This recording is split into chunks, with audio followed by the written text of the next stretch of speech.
Evening everybody.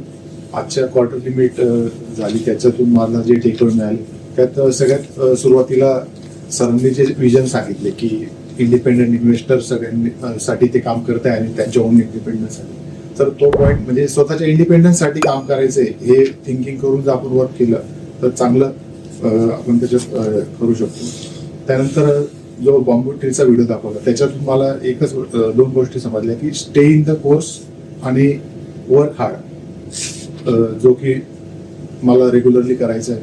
त्यानंतर consistently काम करायचंय, जो एक मिसिंग पार्ट आहे माझ्याकडे. त्यानंतर शेअर्सचं इम्पॉर्टन्स आज परत एकदा समजलं, आपण सर्वांनी चेक केलं तर ब्लू शेअर्स मुळे आपलं किती पोर्टफोलिओला सपोर्ट करत होतं.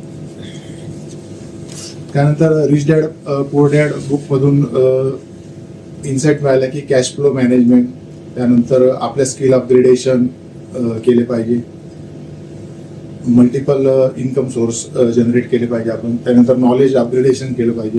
हे परत एकदा रिव्ह्यू झालं. त्यानंतर इन्व्हेस्टर साठी एक क्वेश्चनर घेतला, त्यातून आपण रेटिंग केलं स्वतःला 5 पॅरामीटर्सवर. तर त्यात समजलं की मी कुठल्या लेवलला आहे, म्हणजे लेवल 1लाच आहे मी, तर भरपूर वर्क करावं लागणार आहे. त्यातले जे पॉईंट्स आहे इम्प्रुव्हमेंटचे त्याच्यावर वर्क करणार आहे आणि त्या म्हणजे ती जी सीट आहे तिचा रिव्ह्यू केला की इम्प्रुव्हमेंटला स्कोप मिळेल. त्यानंतर आपण सर्वांनी 1 year व्हिजनचा प्लॅन पण लिहिला. त्यात मी माझे स्वतःचे yearly targets, portfolio target, quarterly target, त्यानंतर त्याच्यात ऍक्शन प्लॅन लिहिला आहे, तो पण रिव्ह्यू करणार म्हणजे त्याच्यातून कुठे लॅगिंग येते समजेल मला. त्यानंतर जो एक प्रोसेसचा व्हिडिओ दाखवला, वॅक्स ऑन वॅक्स ऑफ, म्हणजे आपल्याला जे आपले मेंटर सांगत असतात किंवा आपण जे शिकत असतो त्या गोष्टी जर आपण रेग्युलरली फॉलो केला तर आपल्याला डेफिनेटली रिझल्ट मिळणारच आहे. तर त्या आपण फॉलो केल्याच पाहिजे.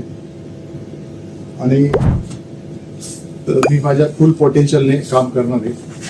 थँक्यू.